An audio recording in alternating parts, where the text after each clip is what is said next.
बिल्कुल आस्था, जो विश्वास अटूट किसी को होता है कि 100% विश्वास, मैं कह रहा हूँ मुझे 1000% विश्वास है हनुमान जी महाराज की। यदि आप आस्था और विश्वास से जाएंगे कि अटूट ये रखें कि ये जो कुछ करेंगे हनुमान जी और आप भक्ति करें ग्रस्त में, तो निश्चित है आपके सभी संकटों का निवारण होगा। लगभग 8th क्लास में था, मैं बीमार हो गया था जी। डॉक्टरों ने मना कर दिया था। लास्ट में अस्पताल में जाते हैं तो जब कुछ नहीं होता डॉक्टर के हाथ में कहते हैं कि वो तो भगवान ही जाने, भगवान जाने। हाँ। इसी तरीके से हनुमान जी महाराज की बड़ी कृपा हुई, मेहंदीपुर बालाजी गए, मैं स्वस्थ हुआ, आज आपके सामने हूँ। उस दिन से वचन ले लिया कि मैं जीऊँगा तो हनुमान जी के लिए, मरूंगा तो हनुमान जी के लिए। जिस दिन से हनुमान जी गए थे मनोज जी, उस दिन से मैंने रोटी नहीं खाई थी। पहली बात तो अन्न खाता नहीं, जो कुछ खाता था वो भी छोड़ रखा था लगभग। मतलब रोटी के तात्पर्य है कि आपने फलाहार भी बंद कर दिया था। आप तो फलाहार बड़ा दुख हुआ, मुझे लगा कि हनुमान जी नहीं गए, मेरे भगवान चले गए। लेकिन 3 महीने के बाद हनुमान जी आए, बड़े प्रसन्न हुआ। मैंने कि हाँ, मैं उनका छोटा सा सेवक हूँ। सीताराम सीताराम सीताराम कहिए, सीताराम सीताराम सीताराम कहिए, जाहि विधि राखे राम ताहि विधि रहिए। सीताराम सीताराम सीताराम कहिए, जाहि विधि राखे राम ताहि विधि रहिए।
सीताराम कहिए, जाहि विधि राखे राम ताहि विधि रहिए।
सीताराम कहिए, जाहि विधि राखे राम ताहि विधि रहिए।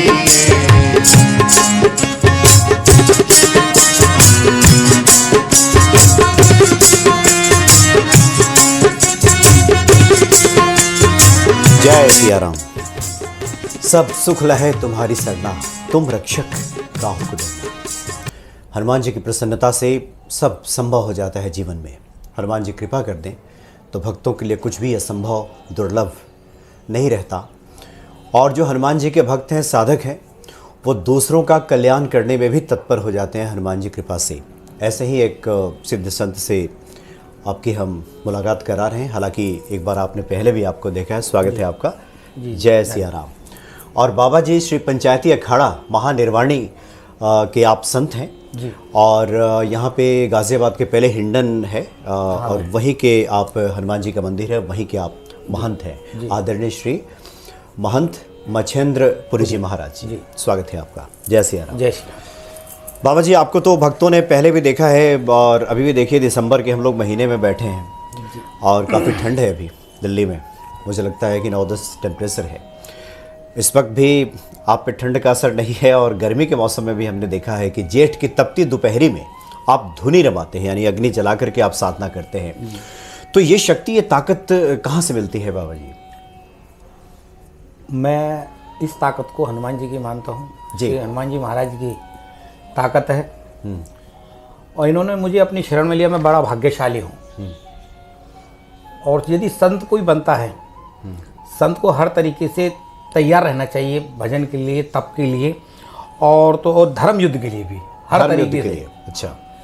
कि कहीं भी कहीं बारिश पड़ रही है, हो सकता है उसे छत ना मिले तो वो कैसे समय काटेगा, बीमार, अगर वो भीग जाएगा तो बीमार पड़ जाएगा। संत को ऐसा नहीं होना चाहिए। संत को एक पत्थर की तरह, वज्र की तरह होना चाहिए। कहीं भी जाए, किसी भी समय, किसी भी परिस्थिति में वो मुकाबला कर सके।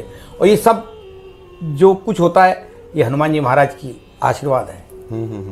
यानी पहले जो संत हुआ करते थे, यानी जिसको हम कहें कि द्वापर काल में, त्रेता युग में, सतयुग में जी, जो तपस्वी और जिनका कोई आराम से और किसी इससे कोई लेना देना नहीं था, बल्कि उस धर्म युद्ध में हमेशा तत्पर रहते थे, अपने धर्म के रक्षार्थ। जी जी, उसी कार्य में आप भी लगे रहते हैं। जी। बाबा जी, हम आपके आध्यात्मिक यात्रा की बातचीत शुरू करें तो चूँकि हनुमान जी यहाँ साक्षात विराजमान हैं, वहीं के आप महंत हैं, भक्तों के कल्याण के लिए बताएं कि हनुमान जी की कृपा से, उनकी पूजा से क्या सब संभव हो जाता है? बिल्कुल। आस्था, जो विश्वास अटूट किसी को होता है कि 100% विश्वास, मैं कह रहा हूँ मुझे 1000% विश्वास है हनुमान जी महाराज की। यदि आप आस्था और विश्वास से जाएंगे, कि अटूट ये रखें कि जो कुछ करेंगे हनुमान जी और आप भक्ति करें ग्रस्त में, तो निश्चित है आपके सभी संकटों का निवारण होगा। हनुमान जी महाराज की बड़ी ताकत है। जो भी भूत प्रेत बाधा, हर तरह की कष्टों का निवारण करते हैं हनुमान जी महाराज। केवल एक रामदूत, मैं राम का दूत हूँ, बस सेवक हूँ। यही कहते रहे। मैं अपने स्वामी का सेवक हूँ। इसी तरीके से मैं भी श्री हनुमान जी महाराज का छोटा सा सेवक हूँ। अच्छा बाबा जी, चूँकि आप 18 सालों से फलाहार कर रहे हैं, अभी मुझे जानकारी मिली, और पिछली बार आपसे मुलाकात हुई थी जेठ की तपती दोपहरी में, जिस वक्त आप धुनी रमा रहे थे तपती दोपहरी में, धूप में। और अब जो जानकारी मुझे मिली है कि आप एक साइकिल यात्रा की शुरुआत हो रही है आपकी। हालांकि हर साल आप जाते हैं, तो ये यात्रा कब शुरू कर रहे हैं आप? ये यात्रा मेरी दिसंबर के लास्ट वीक में होती है और लगभग इस यात्रा को मेरी लगभग 20 वर्ष हो चुके हैं। अच्छा। प्रथम 8 यात्राएं मैंने स्वयं अकेले साइकिल से करी है। आज हनुमान जी की बहुत बड़ी दया है, आज बहुत सारे श्रद्धालु साथ होते हैं, सब व्यवस्थाएं साथ रहती हैं। हनुमान जी की बहुत बड़ी व्यवस्था है। और ये साइकिल मैं नहीं चलाता, मेरे बस की नहीं है साइकिल चलाना। साल में एक बार साइकिल चलाता हूँ। लगभग 1500 किलोमीटर साइकिल चलाते हैं हम लोग। रानी सती, झुंझुनू राजस्थान में पहुँचते हैं, सालासर हनुमान जी महाराज के दर्शन करते हैं, फिर जीण माता के दर्शन करते हैं, खाटू श्याम जी के, फिर पांडुपोल हनुमान जी के यहाँ पहुँच जाते हैं हम तो। अच्छा। उन्हीं लंबी पूँछ वालों के यहाँ पहुँच जाते हैं, क्योंकि हमें तो वही दिखते सब रूप। जहाँ भी मैं जाता हूँ, चाहे खाटू श्याम जाऊँ, चाहे जीण माता जाऊँ, मैं हनुमान जी का ही स्वरूप नज़र आता है मुझे। और फिर मेहंदीपुर से बरसाने से कोकिलावन, उसके बाद यहाँ समापन हो जाती है। हनुमान जी महाराज साथ विराजमान रहते हैं, जो पालकी में निकलते हैं। कुछ साल पहले, 4-5 साल पहले, वो हनुमान जी जो पालकी में थे वो चोरी हो गए थे। अच्छा। हाँ, वो अखबारों में भी आई थी, न्यूज़ में भी आई थी। उस टाइम पे SHO संजय पांडे जी थे। उनकी मेहनत भी हुई। तो पालकी लेकिन मतलब आप जो साइकिल पालकी से हनुमान जी, अच्छा। पालकी जो होती है विराजमान है चांदी की, उसमें हनुमान जी विराजमान होते हैं हमारे। और चोर 3 महीने के बाद वापस यहीं लेके आ गए उस हनुमान जी की मूर्ति को, मतलब फिर से लेके आ गया चोर? यहीं लेके आ गए। लेकिन हमने कोर्ट से मैं एफआईआर दर्ज करा रखी, कोर्ट के द्वारा ली, लेकिन चोर यहीं लेके आ गए कि हनुमान जी को आप अपने हनुमान जी को संभालो, हमारे पे नहीं संभाले जा रहे। बहुत दूर तक आए, किसी ने नहीं वो तोड़े ना ढाले, कुछ नहीं। हनुमान जी की बहुत बड़ी ताकत है। अच्छा, तो हनुमान जी की ये तो कृपा है जी। वो न्यूज़ में भी आई थी, अखबारों में भी आई थी चोरी होने की। जिस दिन से हनुमान जी गए थे मनोज जी, उस दिन से मैंने रोटी नहीं खाई थी। पहली बात तो अन्न खाता नहीं, जो कुछ खाता था वो भी छोड़ रखा था लगभग। मतलब रोटी के तात्पर्य है कि आपने फलाहार भी बंद कर दिया था। आप तो फलाहार बड़ा कर दुख हुआ। मुझे लगा कि हनुमान जी नहीं गए, मेरे भगवान चले गए। लेकिन 3 महीने के बाद हनुमान जी आए, बड़े प्रसन्न हुआ। मैंने कि हाँ, मैं उनका छोटा सा सेवक। स्वतः चल के आए हनुमान जी। जी। उस चोर का हृदय परिवर्तन हुआ और लेकिन हनुमान जी को लेकर यहाँ आ गया। और इस यात्रा का उद्देश्य ये है, धर्म यात्रा इसलिए कर रहा हूँ, गत वर्षों से जागरूक हूँ, हमारे सनातन धर्म के लिए जागरूक हूँ। और विशेष मेरा जो रहता है कि हनुमान जी वो चीज़ है जो कलयुग में अमर है और सभी के कष्टों का निवारण कर सकते हैं। मेरा यही है, जन कल्याण हो, अपने भारतवर्ष का कल्याण हो, कोई किसी प्रकार की इस पृथ्वी पर महामारी ना आए। तो यानी ये धर्म जागृति यात्रा इसको कह सकते जी। हैं, उसी के लिए आप निकलते हैं जी। कि हनुमान जी कृपा सब पे बरसे। अच्छा बाबा जी, आपको इस तपस्वी वेश में देखने के बाद, और आप तो तपस्या में लगे भी रहते हैं, आपका वेश तपस्वी का है ही, आपके कार्यों को देखा जाए तो आज भी जो प्राचीन काल के जो तपस्वी हुआ करते थे उस प्रकार से आप दिखाई देते हैं। तो ये प्रेरणा कैसे, कब से है? क्या बचपन से ही ये हनुमान जी के प्रति लगन लग गई? मैं लगभग 8th क्लास में था, मैं बीमार हो गया था जी। डॉक्टरों ने मना कर दिया था। लास्ट में अस्पताल में जाते हैं तो जब कुछ नहीं होता डॉक्टरों के हाथ में कहते हैं कि वो तो भगवान ही जाने। भगवान जा रहे हैं। हाँ। इसी तरीके से हनुमान जी महाराज की बड़ी कृपा हुई, मेहंदीपुर बालाजी गए, मैं स्वस्थ हुआ, आज आपके सामने हूँ। उस दिन से वचन ले लिया कि मैं जीऊँगा तो हनुमान जी के लिए, मरूंगा तो हनुमान जी के लिए। वो दिन है आज का। मैंने फिर अपना घर त्यागा, पढ़ाई लिखाई करके घर त्यागा, और गुरु महाराज श्री, जो कि आज अखाड़े के सचिव हैं, श्री महंत रविंद्रपुरी जी, उन्होंने आज जो कुछ ज्ञान दिया है वही है मेरे, कि गुरु सर्वप्रथम होते हैं, हनुमान जी तो हैं ही हैं। और गुरु रविंद्रपुरी महाराज जी मुझे हनुमान स्वरूप में मिले हैं, जिन्होंने आगे तपस्या के लिए आगे बढ़ाया। आज जो कुछ हूँ मैं उन्हीं की थी। अच्छा, तो बचपन में इस तरह की परिस्थिति बनी, हनुमान जी ने कृपा की, आप स्वस्थ हुए, तो ये हनुमत स्वरूप के प्रति आपका आकर्षण बढ़ा, जी। आपका ध्यान लगा। तो ये बाल्यावस्था से ही आपने फिर फैसला कर लिया कि अब जी। सनातन की सेवा में लगना है? जी, क्योंकि बचपन से ही जब मैं स्वस्थ हुआ, जब से ही मैंने बाल्यावस्था से संकल्प ले लिया, संकल्प ले लिया। मेहंदीपुर में जाकर संकल्प लिया हनुमान जी महाराज कि मैं शादी नहीं करूंगा, मैं जन कल्याण के लिए आगे बढ़ूंगा और आपकी शरण में रहूंगा और आप अपनी शरण में रखें मुझे। जब से कभी कावड़ों के टाइम में सेवा करना पहुंचा था, पंडालों में, कभी कहीं, कभी मंदिरों में सेवा करना। फिर वो मतलब कि एक भक्ति का रूप रंग गया एकदम। अब रंग गया तो फिर घर गृहस्थी छोड़ के सब अपने वापस, 18 साल की आयु थी उस समय मैंने घर अपना छोड़ दिया। फिर गुरु महाराज मिले, श्री पंचायती अखाड़ा महानिर्वाणी से हूँ। गुरु महाराज मिले, गुरु महाराज ने शिक्षा दी, आज यहाँ तक पहुँचा हूँ। विशेष मेरे हनुमान जी महाराज हैं, जो घर से यहाँ तक कभी बिना देसी घी के, बिना भोजन के नहीं रहता था। आज हनुमान जी महाराज की दया, 18 साल बिना ऊनी कपड़े पहने रहता नहीं था घर पर। आज हनुमान जी की दया, आज केवल एक अंगोछे में पूरा टाइम काट लेता हूँ। उत्तराखंड जाता हूँ, गंगोत्री जाता हूँ, सब इसी भेष में जाता हूँ, ग्लेशियर पे भी इसी भेष में रहता हूँ। ये सब हनुमान जी महाराज की दया है। मतलब जाड़ा, गर्मी, बरसात, जी, आपका परिधान एक रहता है, जी जी, बदलता नहीं है। ये सब हनुमान जी की कृपा है। अच्छा बाबा जी, अभी तो हम लोग इस रूप में आपको देख रहे हैं, लेकिन यात्रा की आपने जब शुरुआत की होगी तो ऐसा तो रहा नहीं होगा कि सब आसान आसान सा होगा। बहुत सारी कठिनाइयाँ, बहुत सारी चुनौतियाँ घर से भी मिली होंगी कि आप क्यों संत बनने जा रहे हैं, आप गृहस्थ बन जाएं, चूँकि आमतौर पर जो संसार में हम देखते हैं। जी। माता पिता सभी के लिए औलाद यदि घर छोड़ के जाते, दुख सभी को होता है। और माँ बाप का ऋण, माँ का ऋण ऐसा कभी भी नहीं मैं चुका सकता। संत बनने के बाद भी मैं एक कोई संत बन जाए, लाखों दुनिया पैरों में आए या वो करे, लेकिन माता का ऋण कोई नहीं उतार सकता। लेकिन मेरी माँ की देन है मेरी जो माँ है, जो जगत जननी है, जिन्हें जन्म दिया, मैं धन्य हूँ, उसने मुझे जन्म दिया। उन्होंने बड़ी मेरी सेवा करी जब बीमार था, और उसकी इच्छा नहीं थी मैं संन्यास लूँ। संन्यास लिया, विरोध भी किया बहुत कुछ, लेकिन आज मेरी माँ संतुष्ट है, खुश है कि भगवान की भक्ति में, हनुमान जी महाराज की भक्ति में लग रहा हूँ। वो बड़ी प्रसन्न है। विरोध तो किया, बहुत लोगों ने विरोध किया इस चीज़ का, मेरे रिश्तेदारों ने भी किया, लेकिन जो संकल्प दृढ़, एक जुनून होना चाहिए। मेरा हनुमान जी के प्रति जुनून है, भक्ति के प्रति जुनून है। जुनून रखिएगा, कब तक परेशानी आएंगी झेली जाएंगे। लेकिन हनुमान जी महाराज की ऐसी दया है, बहुत बड़ी दया है।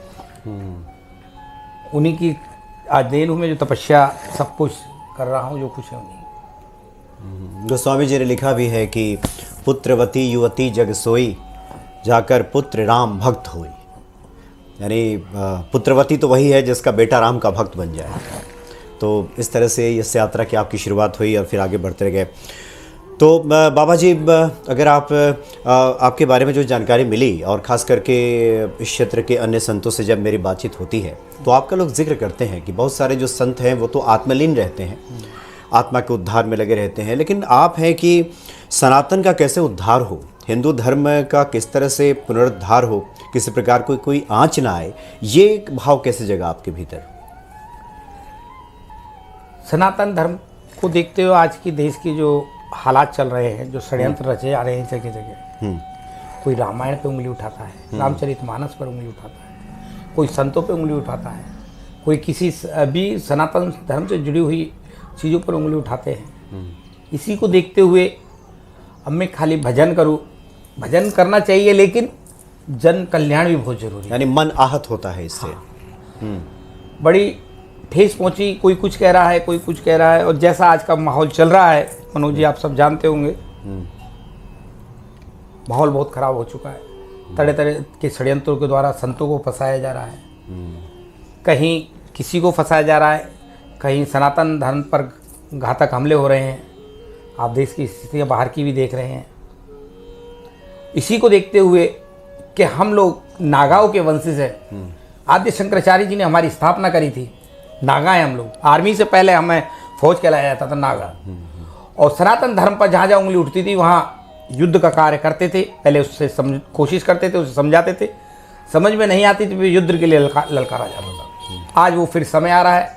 मैं सभी 13 अखाड़ों के लिए, सबके लिए कहता हूँ, वो समय आ चुका है, आ रहा है। हम लोग जागरूक हों और सनातन धर्म का जितना परचम लहरा सकते हैं परचम लहराएं। किसी भी प्रकार से कोई हमारी सनातन धर्म को हानि पहुंचाए उससे ललकारें। पहले सब कोशिश करें, समझाएं, नहीं समझते तो उन्हें ललकारें, युद्ध क्षेत्र में लेके आए।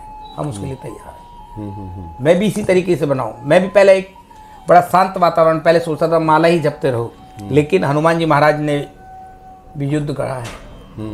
भगवान श्री राम 14 वर्ष वनवास गए, वहाँ भी शस्त्र रखने पड़े, तो शस्त्र सबको रखने चाहिए। आज समय फिर वही आतताइयों के विनाश के लिए ये आवश्यक हो जाता है।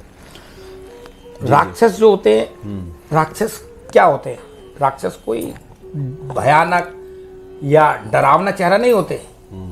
अधर्मी, सनातन धर्म पर उंगली उठाने वाले, दुराचारी, अधर्म करने वाले, कोई भी हो सकता है। देश के प्रति विद्रोह करने वाले, देश में आतंक फैलाने वाले, बहन बेटियों से अभद्रता करने वाले, वही राक्षस है। कोई राक्षस अलग नहीं है। अब कहते हैं ना कि घर घर में, अब तो घर घर में रावण है, राम भी घर घर में पैदा होने वाले हैं जी।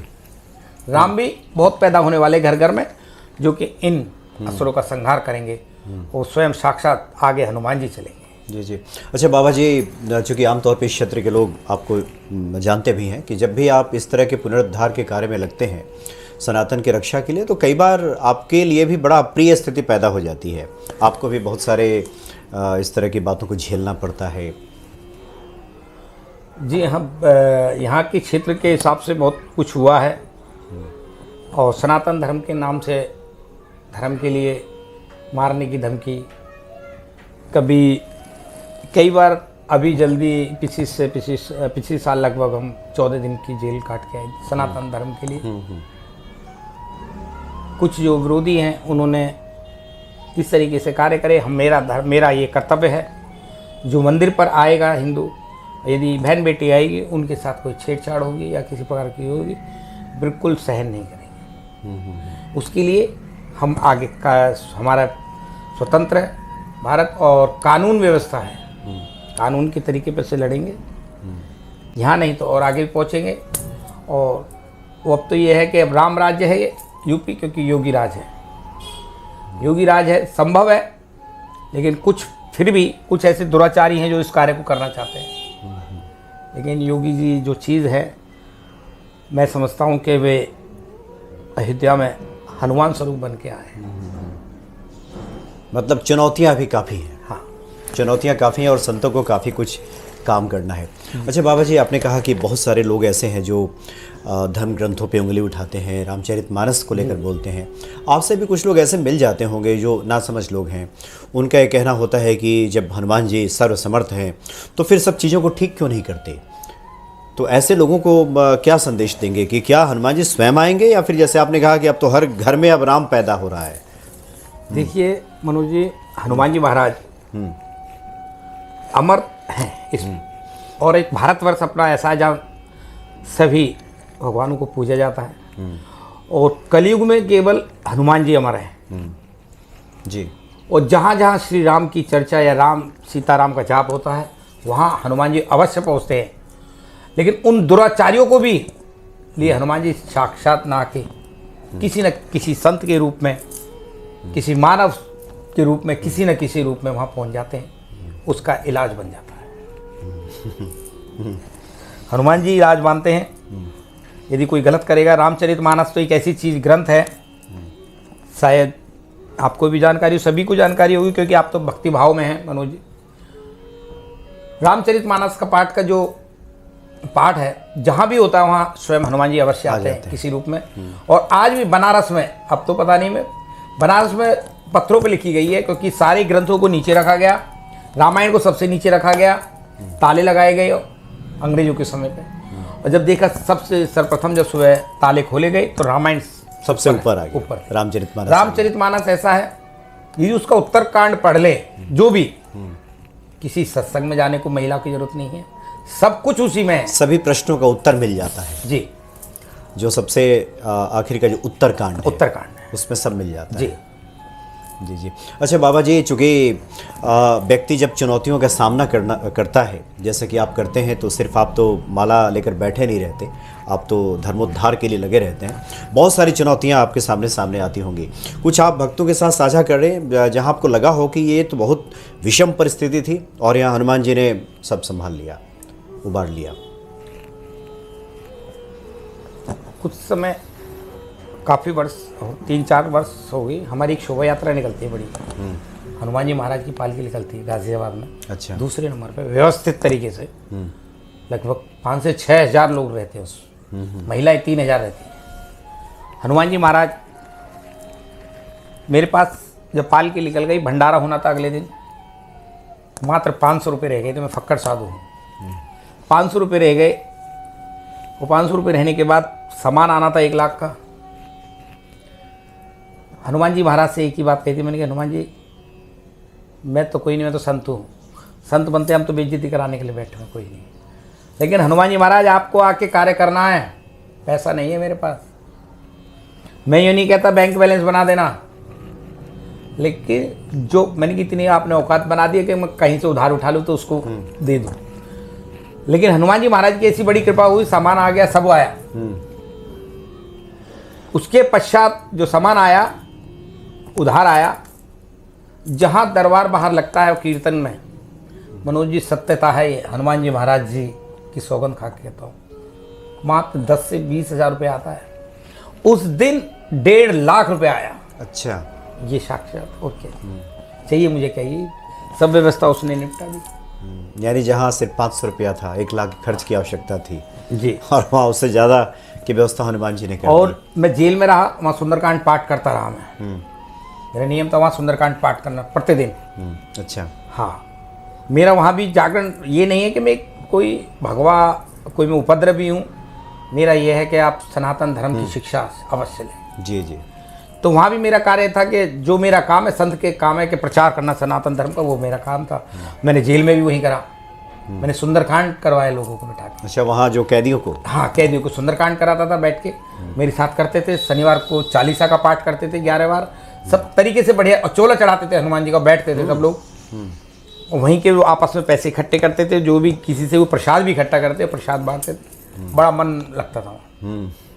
मैंने कि यहाँ हम लोग भरने के लिए आए, यहाँ आप तो भजन कर लें। तो भजन करते थे वहाँ सब। जब उस समय जमानत नहीं हुई थी, जो मेरे साथ के लोग गए हुए थे साथ में, हनुमान जी महाराज ने 2 दिन पहले कह दिया था, तुम्हारी जमानत हो गई है, बैरिंग खाली कर दो। अच्छा। हाँ, ये सत्य था। मैं सबसे काम नहीं किया, हमारे हनुमान जी कह गए भाई। और मेरे को विश्वास है अटूट, वो अवश्य पूर्ण हर कार्य करते हैं। आज जो कुछ हूँ मैं, हनुमान जी महाराज के लिए। जो कुछ आज बना, जो कुछ हूँ मैं किसी लायक नहीं हूँ। मैं तो कहता हूँ मैं नालायक हूँ, नालायक को लायक बनाने वाले हनुमान जी महाराज हैं। लेकिन अटूट विश्वास है हनुमान जी का। मंगलवार को चौकी लगाता हूँ बालाजी की। बीपी के धागे, सर्वाइकल के धागे, नाप के, नले के, कैसे भी हो, पेट के दर्द के, उस सब के धागे बनाता हूँ, हनुमान जी के चरणों में रखता हूँ, देता हूँ, सब सही होता है। अच्छा, हाँ, थोड़ा और विस्तार से बताएं, मतलब इसमें क्या होता है? जैसे किसी को बीपी हो, सर्वाइकल। मंगलवार को बालाजी की चौकी लगती है। उस दिन मेरा बाहर जाना वर्जित हो, बाहर नहीं। अच्छा, यही रहते हैं आप? बाहर जाता ही नहीं मैं। अच्छा अच्छा, मंदिर से बाहर नहीं, मतलब प्रांगण से बाहर ही नहीं जाते? हाँ। और आरती विधिवत तरीके से, आरती ऑनलाइन चलती है बालाजी महाराज की। भोग जो विधिवत तरीके से पूजन करने के बाद गद्दी पे बैठता हूँ, कोई टच नहीं कर सकता। फिर बीपी के, जिसका बीपी मतलब दवाई से कंट्रोल नहीं हो रहा हो, तो वो आ जाए, उनके धागे बांधता हूँ अपने हाथ से। जिनके सर्वाइकल है उसके धागे बांधता हूँ। जिसके पेट में बीमारियां हैं, नाप नले हैं, कुछ भी हैं, उसके लिए धागे बांधता हूँ, वो आए। कोई, और ये नहीं है कोई शुल्क है, निस्वार्थ। निस्वार्थ केवल, और कुछ नहीं। क्योंकि ये सब कुछ हनुमान जी है, मैं क्या हूँ? हनुमान जी करा रहे हैं, मैं थोड़ा नहीं। तो प्रत्येक मंगल को बैठता हूँ। 12 बजे से नाम लिखे जाते हैं सब लोगों के, कतारबद्ध, कोई वीआईपी नहीं होता। एक चीज़ है, हमारे यहाँ मंदिर पे मंगलवार को कोई वीआईपी कोई स्टाफ नहीं, क्योंकि वीआईपी मंदिरों में ये जो सिस्टम है वीआईपी का, मैं गलत मानता हूँ। मैं आज बालाजी जाता हूँ, सब कुछ है, सुरक्षा है, गवर्नमेंट ने सुरक्षा दे रखी है, लेकिन आज कहीं भी मैं वीआईपी दर्शन नहीं करता, लाइन में लग के दर्शन करता हूँ। भगवान के दरबार में सब बराबर है। तो बाबा की बहुत बड़ी दया है, उस कार्य को करता आ रहा हूँ, कर रहा हूँ। किसी प्रकार की असाध्य बीमारी जो इस तरह की है, हाँ। ये हनुमान जी की इतनी कृपा है कि आप धागा बांध देते हैं, हाँ। तो कार्य हो जाता है। जी जी जी बाबा जी, चूँकि आपके पास तो हनुमान जी को लेकर के बहुत सारे अनुभव हैं, अनुभवों का खजाना है एक तरह से, और हम चाहेंगे कि जब यात्रा आपकी पूरी हो, ये साइकिल यात्रा भ्रमण करके आएँ, तो भक्तों को कुछ और भी अनुभव जो उधर से आप लेकर के आए, आपके स्मरण में आए, आप साझा करें। अवश्य करूँगा। और एक चीज़ और जी मैसेज देना चाहूँगा सभी को, हनुमान जी का ध्वजा अपने छत के ऊपर अवश्य लगाएं। हर सनातनी को लगाना चाहिए। हर सनातनी को, उसमें हनुमान जी का छाया चित्र होना चाहिए। क्योंकि हनुमान जी महाराज साक्षात अर्जुन के साथ भी थे, ध्वजा स्वरूप में थे। और घर में ऊपर छत पे ध्वजा लगाने से नकारात्मक शक्तियाँ नहीं आती हैं, किसी प्रकार की कोई बीमारियाँ नहीं आती हैं, कोई भी किसी प्रकार के संकटों नहीं आते हैं, उसका निवारण होता है। हनुमान जी महाराज का छाया चित्र ध्वजा लगाएं। और एक दूसरी पहचान होती है कि सनातनी है, ये सनातन धर्म को मानने वाला व्यक्ति है। इसके घर में यदि हम पानी या चाय मांगेंगे तो ऐसा है कि नहीं मिलेगी, ऐसा निश्चित मिलेगी, क्योंकि सनातनी जहाँ हो जाती है दया है। और एक दूसरा मैसेज ये है कि सनातनी ध्वजा लगाने से एक जो दूसरे जो आप पर हमला करने की कोशिश कर रहे हैं, कुछ लोग जो फेरी लगा रहे हैं, अब मैं कहूँगा तो फिर वही है, कहना नहीं चाहता, विवाद खड़ा हो जाएगा, विवाद खड़ा हो जाएगा, फिर एक मुकदमा फिर लग जाएगा। तो इसलिए मैं कहूँगा यदि वो लोग कोई थूक लगा के सब्जी दे रहा है, कोई किसी प्रकार से दे रहा है, कोई आपकी बहन बेटी को गलत तरीके से देख रहा है, तो सनातनी का झंडा देख के हनुमान जी महाराज की बहुत बड़ी कृपा होगी। और सनातनी देखेगा तो वो बहुत सोचेगा समझेगा कि मैं यहाँ गलत कदम उठाऊँ नहीं उठाऊँ, तो इसलिए हनुमान जी की बहुत बड़ी कृपा होगी, उससे दूर भगा देगी। ये पहचान है एक, जी। एक चिन्ह है जी। कि आपके घर पे ध्वजा चिन्ह होना ही चाहिए हनुमान जी का। और वैसे भी अब तो जो सनातनी है अब तिलक लगाने लगे हैं। जी, जी। नहीं तो एक समय था कि लोग मंदिरों से तिलक लगा के निकलते थे और दफ्तर जाने के पहले उस पहुँच तिलक देते को पोंछ देते पहुँच थे।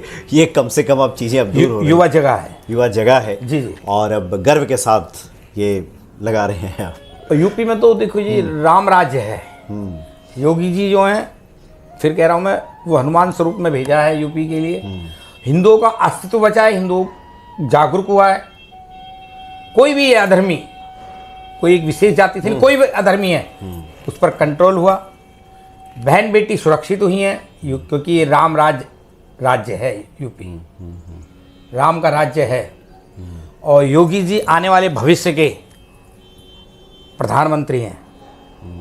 मैं हनुमान जी महाराज से यही कामना करूंगा, हनुमान जी महाराज जी से यही प्रार्थना करूंगा।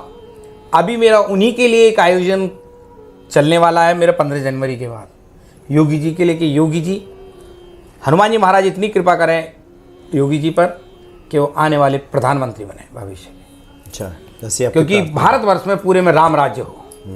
हालांकि मोदी जी भी हैं, लेकिन मोदी जी उम्र के हिसाब से धीरे धीरे ढलते जाएंगे और मोदी जी को अपना उत्तराधिकारी नियुक्त कर देना चाहिए। वो है योगी जी, और कोई नहीं है पूरे भारतवर्ष में, कोई नहीं है उनके अलावा। मतलब इस धर्म ध्वजा को धारण करने वाले योगी जी हैं। हाँ, आपकी और नज़र इसके में। लिए मेरा 15 जनवरी के बाद 22 जनवरी से मेरा आयोजन पहला प्रथम यहीं से है। आने वाले भविष्य के प्रधानमंत्री योगी जी, उसके लिए मेरे अनुष्ठान चलेंगे। जगह जगह मंदिरों में सीताराम का जाप होगा। पश्चिमी उत्तर प्रदेश मैंने पहले ठाना है, दिल्ली और पश्चिमी उत्तर प्रदेश में मेरे जगह जगह योगी जी के लिए सीताराम का जाप होगा। जहाँ सीताराम जी का जाप होगा वहाँ हनुमान जी महाराज अवश्य आएंगे। हनुमान जी महाराज आएंगे तो आशीर्वाद योगी जी को अवश्य देंगे। जी जी जी मेरा यही कामना है। जी जी। बाबा जी, आप यात्रा से लौटे हनुमान जी के दर्शन करने के बाद, तो आपसे फिर से आग्रह होगा कि एक बार फिर से आप हनुमत चर्चा भक्तों को बताएं और हनुमान जी कृपा से भक्तों का कल्याण हो। बहुत बहुत धन्यवाद आपका। जय श्री राम। जय हर हर सिया राम। महादेव। जय सिया राम।